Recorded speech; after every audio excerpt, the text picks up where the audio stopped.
मित्रों, आज हम सीटेट के लिए महत्वपूर्ण सीडीपी के प्रश्नों को देखने जा रहे हैं। ये बहुत ही ज़रूरी प्रश्न है और ये सीटेट चाइल्ड डेवलपमेंट पेडागोजी से रिलेटेड है।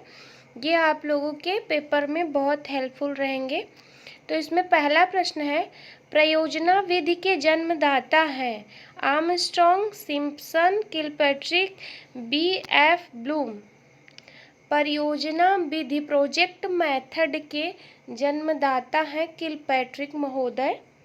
और परियोजना विधि जो है वो जॉन डीवी के विचारों की देन है। जॉन डीवी ने अपना विचार प्रस्तुत किया था, लेकिन किलपैट्रिक ने परियोजना विधि का उपयोग किया। नेक्स्ट है,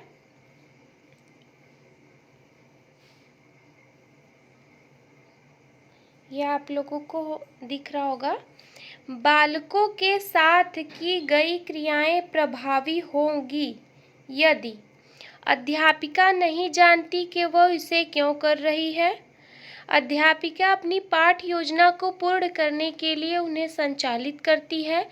प्रधानाध्यापक द्वारा किया प्रधान अधिगम के लिए दिए गए निर्देशों की अनुपालन करने हेतु अध्यापिका उन क्रियाओं को करती है। वह मानती है कि क्रिया प्रधान शिक्षा बालक को संकल्पना समझाने में सहायता करेगी। पहला ऑप्शन है कि अध्यापिका नहीं जानती कि वो इसे क्यों कर रही है। ये बिल्कुल भी गलत है।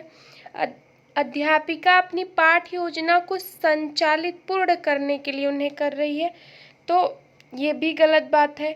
और प्रधानाध्यापक द्वारा किए गए प्रधान अधिगम के लिए दिए गए निर्देशों का अनुपालन करने के लिए बस वो क्रिया को प्रभावी बना रही है, तो ये भी ऑप्शन हमारा गलत है। तो सही है कि वो मानती है कि क्रिया प्रधान खुद से बच्चे जब करते हैं तो बालक के अंदर संकल्पना विकसित होती है, जिससे वो ज़्यादा सीखते हैं। तो सही जवाब है हमारा फोर्थ ऑप्शन। नेक्स्ट देखते हैं, प्राथमिक स्तर पर इतिहास पढ़ाने की सबसे महत्वपूर्ण व प्रभावी शिक्षण विधि है कहानी कथन विधि, व्याख्यान विधि, परिचर्चा विधि या प्रश्नोत्तरी विधि। प्राथमिक स्तर पर इतिहास पढ़ा रहे हैं, हिस्ट्री पढ़ा रहे हैं, तो उसको हम कहानी कथन विधि से ही पढ़ाएंगे, व्याख्या करके या चर्चा करके नहीं, कहानी के माध्यम से। जैसे औरंगजेब या बाबर, हुमायूं, अकबर, किसी के बारे में या किसी भी हिस्ट्री की कहानी के माध्यम से बताएंगे तो प्राथमिक स्तर का बच्चा अच्छी तरीके से प्रभावी रूप से उसका शिक्षण हो पाएगा। नेक्स्ट है, प्राथमिक स्तर पर, ये वापस से रिपीट हुआ है, दूसरा देखते हैं, प्रभावी डोमेन में डैश के स्तर पर संक्षिप्त ज्ञान बनाया जाता है। अंकन, आयोजन, निरूपण उपयुक्त में से कोई नहीं। प्रभावी डोमेन में क्या बनाया जाता है, तो ये बनाया जाता है निरूपण। प्रभावी डोमेन में निरूपण के स्तर संक्षिप्त ज्ञान बढ़ाया जाता है और ये 1964 में इसकी संकल्पना दी गई थी।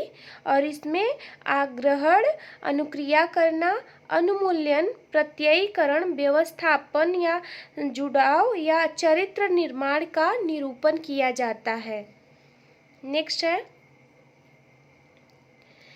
यदि बालक ग्लोब को पढ़ना एवं समझना सीख गया है तो उसमें विकास हुआ है। भूगोल संबंधी कौशलों का, भूगोल संबंधी निरीक्षण कौशलों का, प्रयोग संबंधी कौशलों का, परिवर्तन संबंधी कौशलों का। यदि बालक ग्लोब को पढ़ना एवं समझना सीख गया है, ग्लोब वो ऐसी एक काल्पनिक, एक टीएलएम टाइप की होती है, टीचर लर्निंग मटेरियल, जिससे बच्चों को भूगोल के बारे में बताया जाता है। तो अगर वो ग्लोब को पढ़ना या समझना सीख गया है तो उसके अंदर किस चीज़ का विकास हुआ है, ये पूछ रहा है। तो भूगोल संबंधी कौशलों का विकास उसके अंदर हो गया है। नेक्स्ट है, आगमन विधि में प्रयुक्त होने वाला शिक्षण सूत्र है अज्ञात से ज्ञात की ओर, अमूर्त से मूर्त की ओर, सामान्य से विशिष्ट की ओर, ज्ञात से अज्ञात की ओर। आगमन विधि में प्रयुक्त होने वाला शिक्षण सूत्र है। आगमन विधि होती है, निगमन विधि होती है। तो आगमन विधि में पहले हम इसमें उदाहरण पहले दिया जाता है, उसके बाद जो है हम नियम बताते हैं। और निगमन विधि में पहले नियम बताया जाता है, उसके बाद हम उदाहरण बताते हैं। तो ये आगमन विधि जो है ये ज्ञात से अज्ञात की ओर है। पहले जानी हुई चीज़ों का हम लोग उदाहरण देते हैं, उसके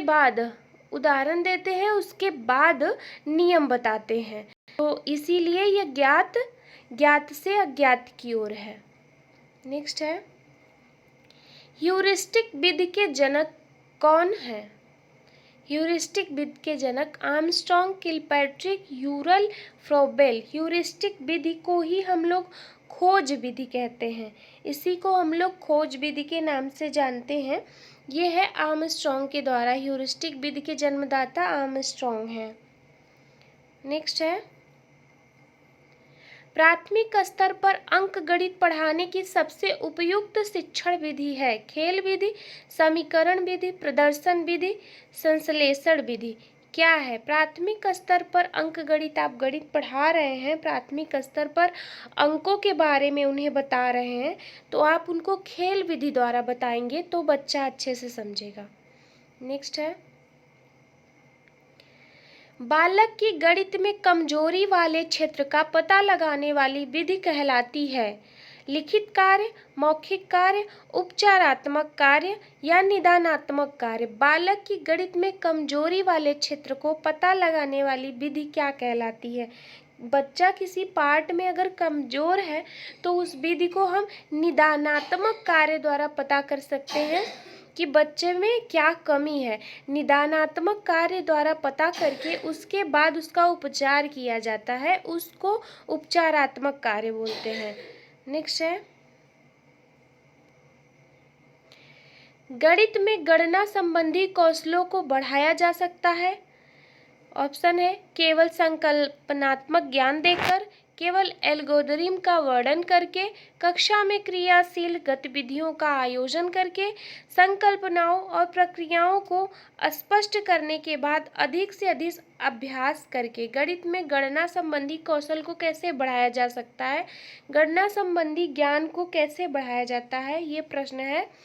तो संकल्पनाओं और प्रक्रियाओं को स्पष्ट करने के बाद अधिक से अधिक अभ्यास मतलब कि प्रैक्टिस।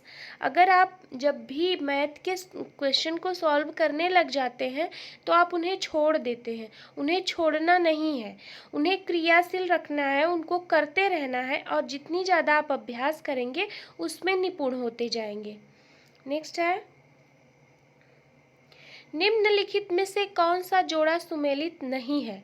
समतात्विक सिद्धांत थॉर्नडाइक का है, सामान्यीकरण का सिद्धांत C.H. जुड का, औपचारिक अनुशासन का सिद्धांत कोहलर का, विशिष्ट एवं सामान्य तत्वों का सिद्धांत स्पीयरमैन का। तो ये कौन सा जोड़ा सुमेलित नहीं है? कौन सा सुमेलित नहीं है? तो ये जो है ये औपचारिक अनुशासन का सिद्धांत 3 ये सुमेलित नहीं है क्योंकि ये स्थानांतरण का भाग है और ये कोहलर ने नहीं दिया है औपचारिक अनुशासन का सिद्धांत। नेक्स्ट है, जब पूर्व अधिगम नई स्थिति में सीखने की प्रक्रिया को आसान बनाता है तो यह कहलाता है अधिगम का सकारात्मक अंतरण, अधिगम का निरपेक्ष अंतरण, अधिगम का नकारात्मक अंतरण, अधिगम का शून्य अंतरण। जब पूर्व अधिगम पहले से सीखी गई कोई भी वस्तु आगे आप जो भी प्रक्रिया कर रहे हैं उसमें आपको मदद दे रही है तो ये एक सकारात्मक अंतरण है, अधिगम का सकारात्मक अंतरण कहा जाएगा। नेक्स्ट है, व्यक्ति के अचेतन मन के अध्ययन हेतु उपयोग की जाने वाली व्यक्तित्व मापन की विधि है वस्तुनिष्ठ विधि है, व्यक्तिनिष्ठ विधि है, प्रक्षेपी विधि है या मनोविश्लेषण विधि है।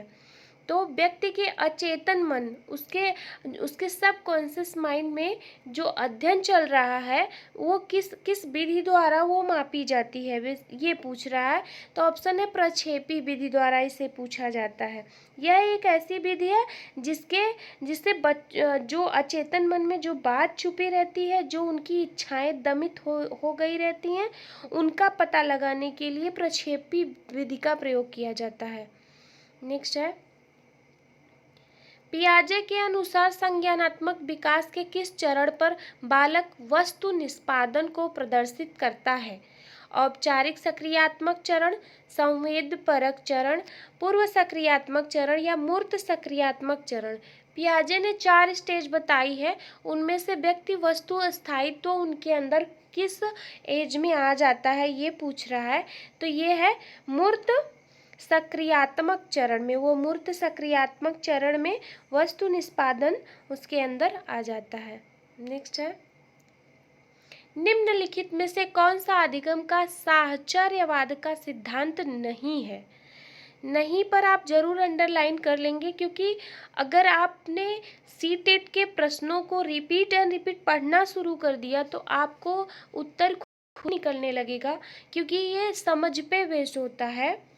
तो हम आते हैं, ऑप्शन है अनुकूलित अनुबद्धता का सिद्धांत, गेस्टाल्ट का सिद्धांत, उद्दीपन अनुक्रिया का सिद्धांत, क्रिया प्रसूत अनुबंधन का सिद्धांत। तो साहचर्यवाद का सिद्धांत कौन सा नहीं है ये बताना है। तो ये गेस्टाल्टवाद, जो समग्रवाद भी इसको कहते हैं, ये सिद्धांत जो है साहचर्यवाद का नहीं है। नेक्स्ट है, व्यक्तित्व मापन की प्रश्नावली विधि में जब प्रश्नों के उत्तर हाँ या नहीं में देने होते हैं तो प्रश्नावली का प्रकार होगा बंद प्रश्नावली, खुली प्रश्नावली, मिश्रित प्रश्नावली, सचित्र प्रश्नावली। मतलब कौन सा क्वेश्चन का प्रकार है ये पूछ रहा है। तो ये बंद क्लोज क्वेश्चन आंसर वाली सीरीज है, इसमें बस आपको हाँ नहीं बोलना है।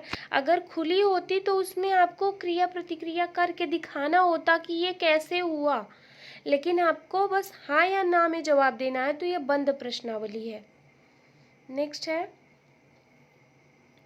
जब पूरे ये तो वही रिपीट हो गया है। नेक्स्ट देखते हैं, निम्न में से कौन सी विधि व्यक्तित्व मापन की प्रक्षेपण विधि नहीं है?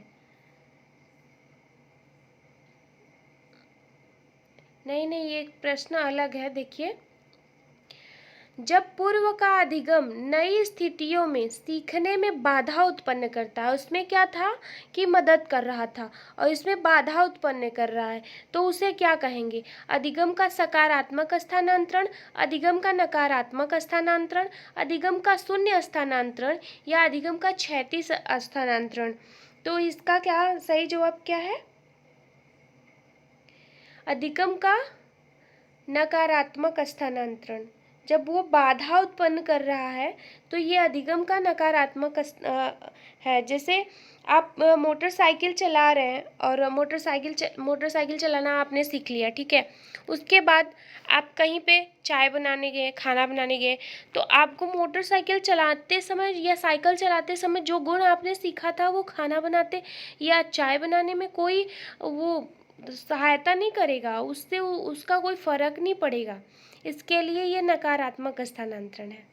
नेक्स्ट है, निम्नलिखित में से कौन सी विधि व्यक्तित्व मापन की प्रक्षेपण विधि नहीं है? रोसार्क स्याही धब्बा परीक्षण, शब्द साहचर्य परीक्षण, अवलोकन, वाक्य पूर्ति परीक्षण।